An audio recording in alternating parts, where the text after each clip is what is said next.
Assalamualaikum warahmatullahi wabarakatuh. Waalaikumsalam warahmatullahi wabarakatuh.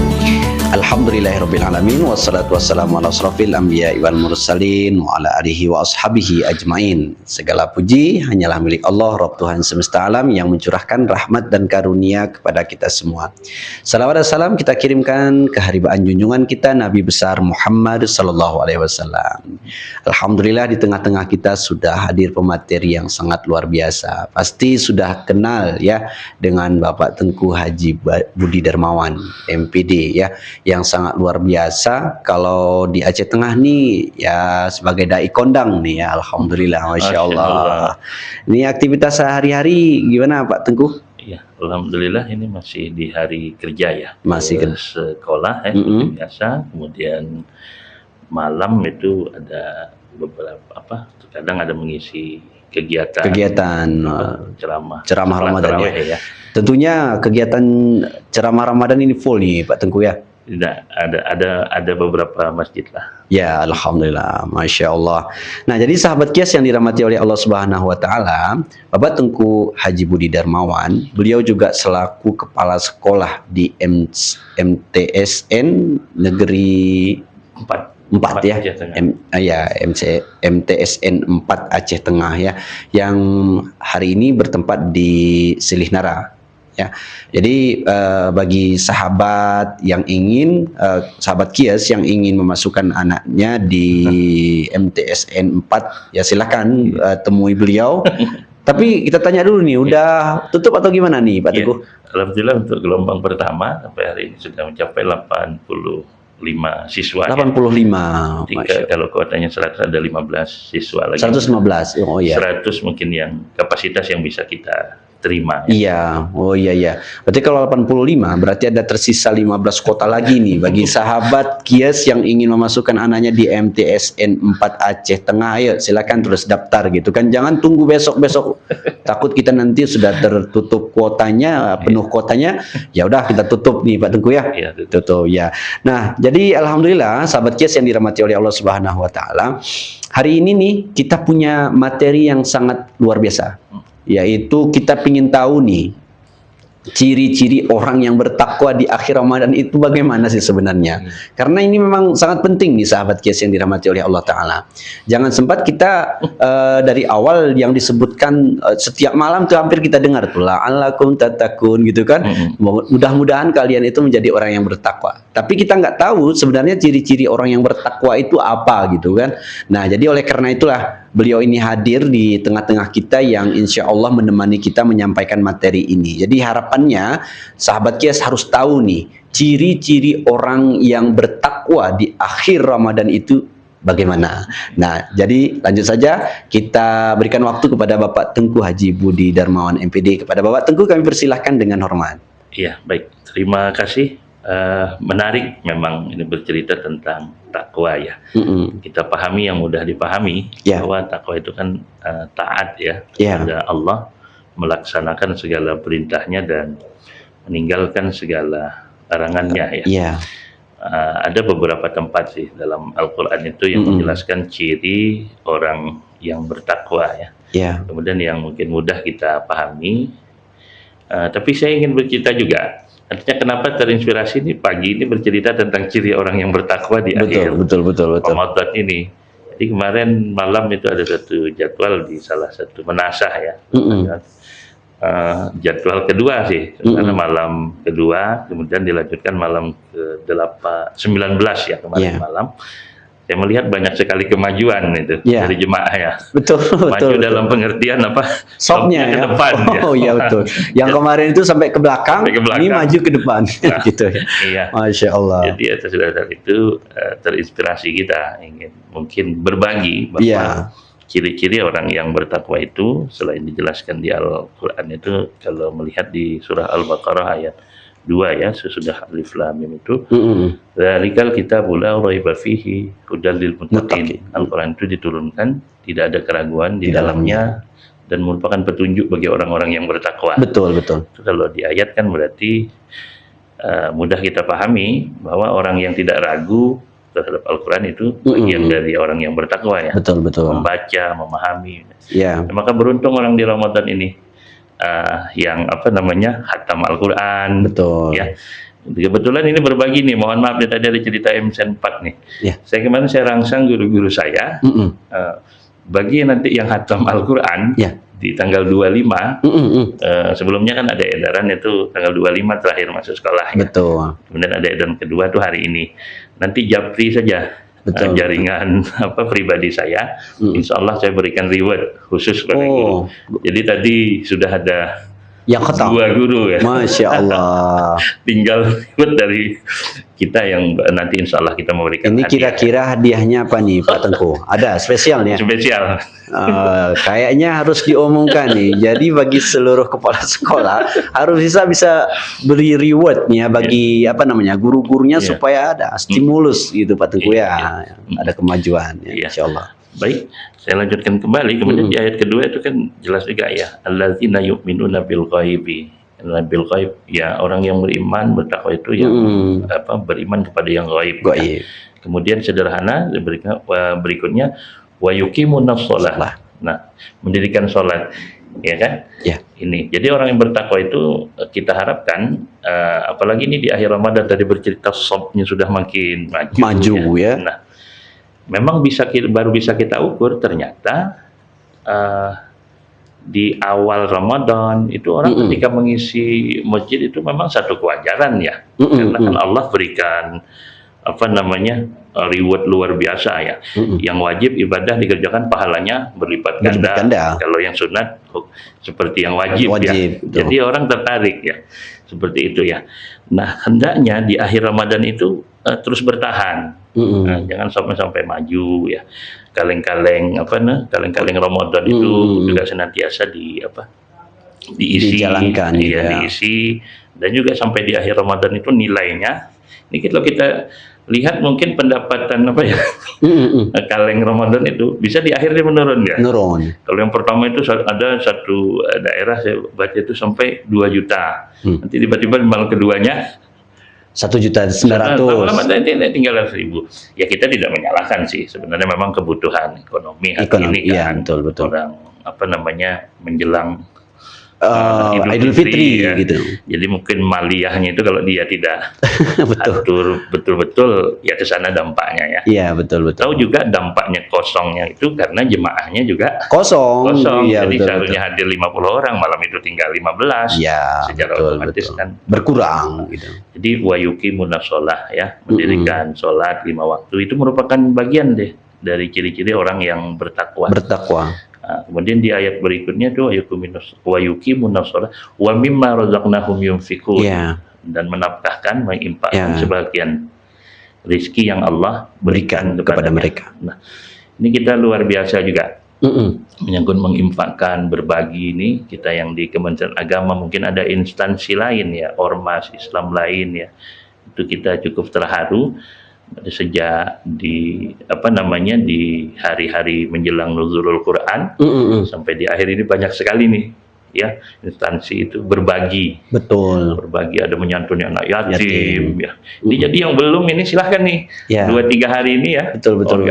Di Kementerian Agama juga ada berbagi. Besok ya insya Allah. Masya Allah. Besok nih bagi Kementerian Agama ini ada membagi paket ya. Insya Allah paket untuk nggak tahu lah kita apakah untuk berbuka, untuk ini. Pokoknya paket dari Kementerian Agama ya. Berbagi. Iya. Ini kan bisa digolongkan ya. Iya, betul. Ciri-ciri orang yang bertakwa. Harapan kita tidak di akhir ini saja sebenarnya Ustadz. Pengukurannya itu, kadar ketakwaan itu baru bisa kita lihat sebenarnya kan sudah nanti meninggalkan Ramadan. Betul. Agak masuk di bulan Syawal. Baru bisa kita lihat apakah masjidnya penuh atau kemudian apakah berkurang, kemudian apakah orang masih rajin mengaji Al-Quran. Mungkin pengukurnya kan di rumah ya. Iya, betul. Di rumah mengaji berapa kali tadarusan Al-Quran. Ini rata-rata kembali lagi tadi guru saya ada yang 1, ada yang 2. Iya. Ya. Pada kesempatan ini juga tadi ketika saya belum masuk ini kan ketemu dengan Ustadz Anda Putra di depannya.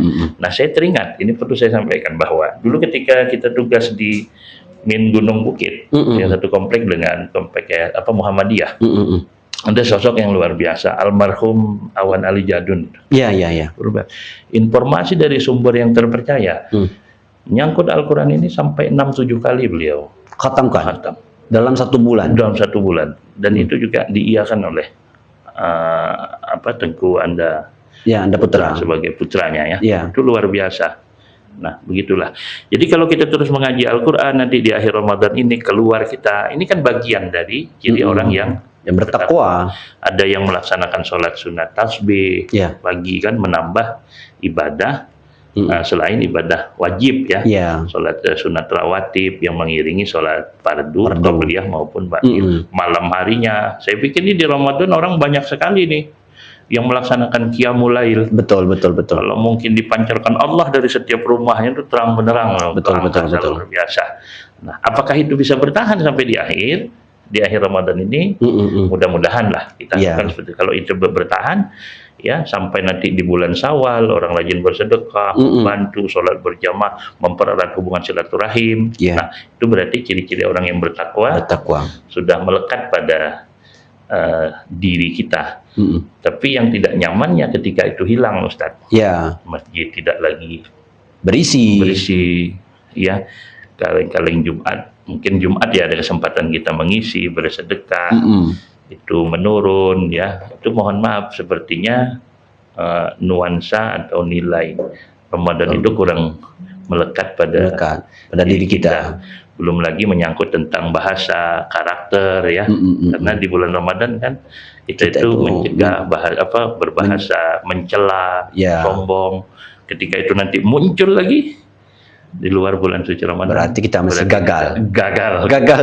Berarti gini Pak Teguh ya, kalau kita analisa berarti ini, kalau sekiranya ada orang-orang yang mereka itu di awal Ramadan itu semangatnya, girohnya itu luar biasa, tapi kemudian pas artinya pertengahan, kemudian sudah mulai loyo, kemudian di akhir Ramadan bahkan kemudian sudah tidak ada lagi di peredaran gitu, itu menandakan berarti orang ini masih gagal gitu.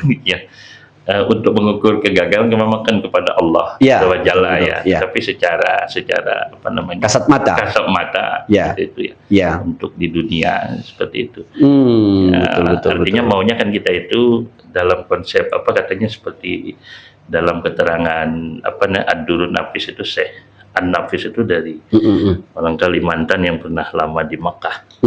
Maunya kan kita kan mulia di hadapan manusia dan mulia di hadapan Allah. Ada orang seperti kita terlihat berpakaian bagus, rapi, beribadah ke masjid kan mulia di hadapan manusia. Tapi ketika niatnya juga bagus, dia tahu manfaat, nilai rahasia di balik sholat ibadah semua, maka lebih mulia di hadapan Allah. Nah, atau dia tidak ke masjid kan sudah dinilai orang gagal atau kurang mulia di hadapan sesama manusia. Setidaknya hadirlah ya. Artinya pendapat manusia itu hampir sama dengan pandangan Allah sendiri gitu ya. Jadi artinya itu kalau kita lihat dari kasat mata orang ini memang baik ya baik.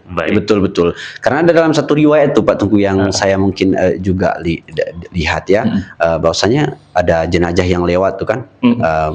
Kemudian orang-orang mencaci gitu kan, kata Nabi itu pasti baginya kan. Kemudian jenazah kedua yang lewat juga dipuji. Kemudian kata Nabi itu pasti baginya. Ditanyalah sama Nabi, ya Rasulullah, kenapa jawabannya sama? Pertama kami caci, yang kedua kami puji, jawabannya sama gitu kan. Ternyata yang mungkin yang disampaikan Pak Tengku tadi itu yang sebagai kasat mata. Maka kata Nabi, jawabannya simpel. Kalian itu kan saksi di antara orang yang hidup. Kalau kalian bersaksi dia baik, ya baik. Itu pasti baginya dia masuk surga.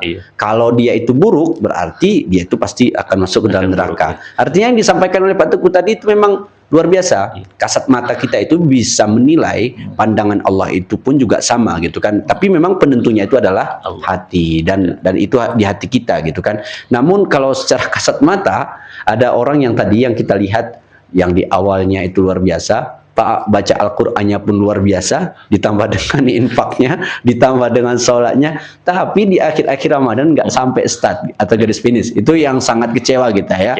Artinya mereka itu boleh saja berarti gagal dalam hal yaitu mendapatkan predikat takwa itu ya Tengku ya. Jadi ini kita sampaikan, mungkin besok bisa tayang. Jadi teman-teman yang wah ini nampaknya kembali lagi nih. Kita ke masjid nih, ada waktu 8 hari lagi betul. Supaya kita bisa digolongkan menjadi orang yang bertakwa nanti. Ketika meninggalkan Ramadan ini. Dan janji Allah itu kan kalau kita sudah memang menjadi orang yang bertakwa, Allah akan memberikan piagam kepada kita berupa apa? Ghufira lahuma taqaddama min dzambi. Ampunan atas dosa-dosa kita yang telah lalu, kan betul, itu ya. Betul, ya. Ini memang harus diatur lah. Tadi ada cerita mungkin ada kiat, ya diatur lah. Memang menjelang Ramadan ini fisik orang ya juga kita tidak menyalahkan sih. Fisik secara jasadiah ya di awal kan semangat. Akhir-akhir ini karena mungkin berpuasa, siang harinya ada beraktivitas sesuai apa namanya pekerjaannya masing-masing ya. Padahal pemerintah seperti kita juga diatur ya 8.30. Jam 8 ya pagi. Jam 8. Itu karena keistimewaan Ramadan ya. Jam sekian diatur. Siang hari, cuaca pun hari ini luar biasa. Ini juga bisa menjadi penyebab sih. Tapi apakah itu bisa menjadi alasan untuk mundur dari berikat takwa, Teguh? Tidak ya. Seharusnya kita atur lah. Kita punya manajemen ya. Terus siang ada istirahat sebentar nanti jam-jam 2, setengah 3 ya. Malam hari itu kalau memang tidak terbiasa, orang yang memang tidak betul kuat nilai iman ketakwaannya, bayangkan sudah sholat isya, ada qabliyah, ba'diyah 2, 4 tambah isya lagi. Kemudian sholat sunat tarawih ada yang 11, ada yang 23 kan. Ada terus sampai ke rumah kan. Yang bagi ibu-ibu yang mendominasi untuk mempersiapkan makanan, coba bayangkan lagi ketika mau tidur. Saya juga sama, kita yang berkeluarga bantu dengan alarm, siapa yang duluan bangun kan gitu, itu kan teknik. Ya kadang ada yang bangun jam 3 seperti alhamdulillah di rumah itu istri ya, dia lebih rajin sebelum mempersiapkan makan sahur, lebih dulu dia melaksanakan sholat sunat tahajud lagi ya. Itu bayangkan ya, jadi kalau kita kalkulasi itu waktu istirahatnya kan semakin ini ya, betul, tersita di luar 11 bulan, di luar bulan suci. Kemudian jam 4:30 sahur ya. Nah antara 4:30 ada yang memang betul mengatur, tahu dia memang luar biasa keistimewaan Ramadan ini, tadarus Al-Quran, ngaji menunggu waktu subuh. Habis sholat subuh kadang bersih-bersih rumah lain, ada yang bekerja. Bayangkan saja fisik kita itu. Nah, luar biasa itu. Nah, jadi ini boleh jadi penyebab, tapi jangan menjadi satu alasan. Kemudian ada tuntutan lain juga. Ada yang mungkin maliyah hartanya belum diatur tuh. Ada saudara-saudara kita yang memang sudah mampu 11 bulan di luar Ramadan kan mempersiapkan dengan bedanya nilai rezeki, kemampuan. Dia sudah. Jadi hari ini diburu, buru kerja lain sebagainya, mohon maaf. Ya, dengan tingkat ekonomi kita yang berbeda, di bawah menengah ke atas kan. Jadi akhirnya malam tidak terkejar lagi. Nah itu juga mempengaruhi fisik lemah. Betul. Maka untuk menjaga jasadiah itu kan harus diatur. Harus konsumsi obat-obat herbal yang rekomendasikan dokter ya. Iya halal ya. Yang halal. Promak dan sebagainya itu seperti iklan di televisi ya. Iya betul. Tapi memang Pak Tengku ya, artinya kalau kita melihat berkaca pada untuk perjuangan kita untuk memperoleh predikat takwa itu memang tidak mudah kan. Artinya kalau kita berkaca pada sejarah-sejarah terdahulu, kalau Nabi SAW itu bersama dengan para sahabat berperangnya itu memang di dalam bulan Ramadan, itu berarti kan fisiknya yang memang luar biasa kan. Artinya berpuasa ditambah dengan peperangan itu memang luar biasa. Itu perang Badar ya kalau tidak salah ya. Nah, jadi itu berarti tidak ada alasan seseorang itu, artinya ketika dia itu ya udah saya ini kan banyak kegiatan aktivitas ini, udah tuh malamnya itu nggak usah gini ya, itu berarti sangat rugi sekali. Nah sekarang Pak Tengku mungkin karena kita jadwal Pak Tengku yang sangat padat gitu ya, satu lagi nih gitu ya, kira-kira nih tips kita supaya nih yang di 10 Ramadan terakhir ini terisi full gitu, apa kiat-kiatnya nih Pak Tengku? Kiat-kiat supaya kita itu di garis finish gitu kan, ya dapat predikat takwa, hamba-hamba muttaqin gitu kan. Nah takut kita nggak sampai ke finish gitu kan, artinya waktu di awal Ramadan kita itu startnya itu penuh masjidnya gitu kan, itu kan sama juga seperti orang yang pelari maraton gitu Pak Tengku ya. Para pelari maraton itu rame itu waktu di gitu kan, fluidnya itu kan banyak. Nah takut kita ini udah mulai yang sakit kaki, sakit perut, sakit ini yang nggak datang lagi ke masjid, itu berarti kan udah mulai tersisi gitu kan. Takut kita nih pas di garis finish kita nggak dapat juara gitu kan. Nah itu kiat-kiatnya bagaimana tuh Pak Teguh? Boleh.